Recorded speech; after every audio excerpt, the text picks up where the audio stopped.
చెలి మనసే శివధనుసైనది తొలి చూపుల వశమైనది బలపు స్వయంవరమైనప్పుడు గెలువనిది ఏది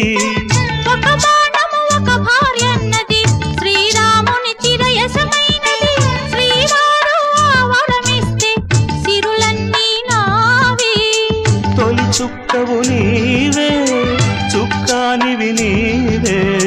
తుదిదాకా నీవే మరు జన్మకు నీవే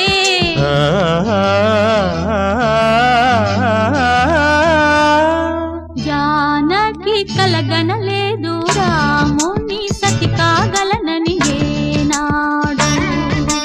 రాముడు అనుకోలేదు జానకి పతి కాగలనని ఆనాడు